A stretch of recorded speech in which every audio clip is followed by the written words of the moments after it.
पद्म पुराण में वर्णन है कि जो व्यक्ति सच्चे मन से रमा एकादशी का व्रत करता है उसे वैकुंठ धाम की प्राप्ति होती है। इस व्रत के प्रभाव से व्यक्ति सभी पापों और जीवन की कठिनाइयों से मुक्त हो जाता है और उसे वाजपेयी यज्ञ के समान पुण्य फल की प्राप्ति होती है।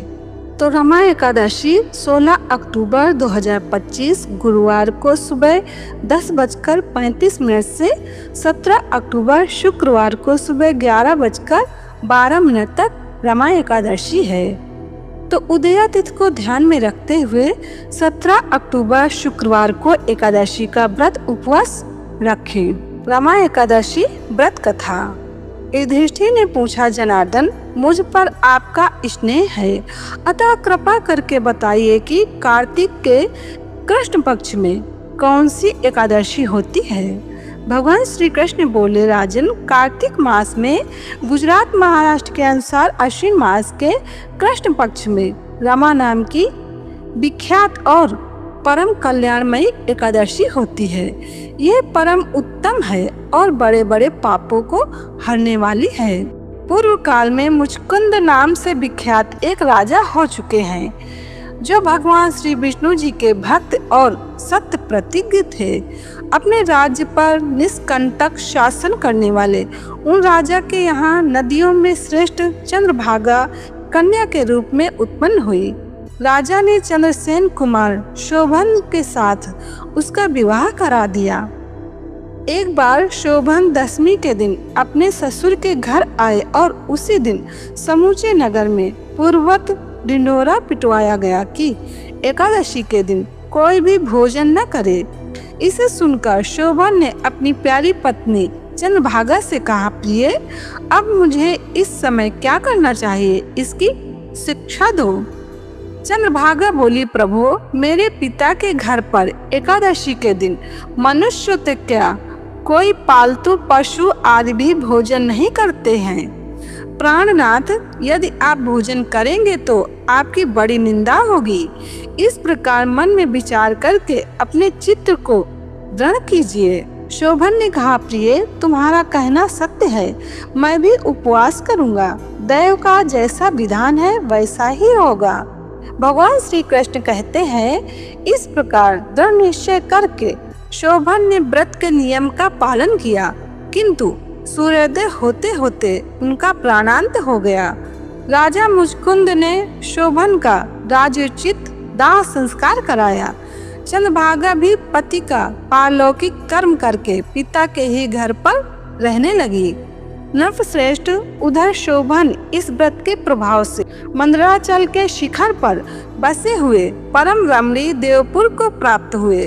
वहाँ शोभन द्वितीय कुबेर की भांति शोभा पाने लगे। एक बार राजा मुचकुंद के नगरवासी विख्यात ब्राह्मण सोम शर्मा तीर्थ यात्रा के प्रसंग से घूमते हुए मंदराचल पर्वत पर गए, जहाँ उन्हें शोभन दिखाई दिए। राजा के दामाद को पहचान कर वे उनके समीप गए। शोभन भी उस समय द्विज श्रेष्ठ सोम शर्मा को आया हुआ देखकर शीघ्र ही आसन से उठ खड़े हुए और उन्हें प्रणाम किया। फिर क्रमशः अपने ससुर राजा मुचकुंद प्रिय पत्नी चंद्रभागा तथा समस्त नगर का कुशल क्षेम पूछा।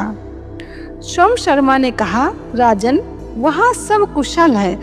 आश्चर्य है, ऐसा सुंदर और विचित्र नगर तो कहीं किसी ने भी नहीं देखा होगा। बताओ तो सही, आपको इस नगर की प्राप्ति कैसे हुई? शोभन बोले, द्विजेंद्र, कार्तिक मास के कृष्ण पक्ष में जो रमा नाम की एकादशी होती है, उसी का व्रत करने से मुझे ऐसे नगर की प्राप्ति हुई है। ब्राह्मण मैंने श्रद्धाहीन होकर इस उत्तम व्रत का अनुष्ठान किया था, इसलिए मैं ऐसा मानता हूँ कि यह नगर स्थायी नहीं है। आप मुचकुंद की सुंदरी कन्या चंद्रभागा से यह सारा वृतांत कहिएगा। शोभन की बात सुनकर ब्राह्मण मुचकुंदपुर में गए और वहां चंद्रभागा के सामने उन्होंने सारा वृत्तांत कह सुनाया। सोम शर्मा बोले, शुभे, मैंने तुम्हारे पति को प्रत्यक्ष देखा। इंद्रपुरी के समान उनके दुर्दर्श नगर का भी अवलोकन किया, किंतु वह नगर अस्थिर है। तुम उसको स्थिर बनाओ।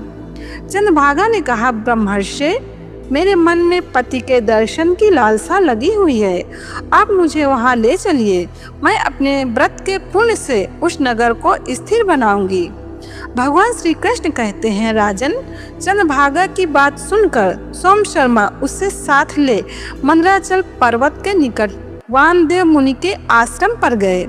वहां ऋषि के मंत्र की शक्ति तथा एकादशी सेवन के प्रभाव से चंद्रभागा का शरीर दिव्य हो गया तथा उसने दिव्य गति प्राप्त कर ली।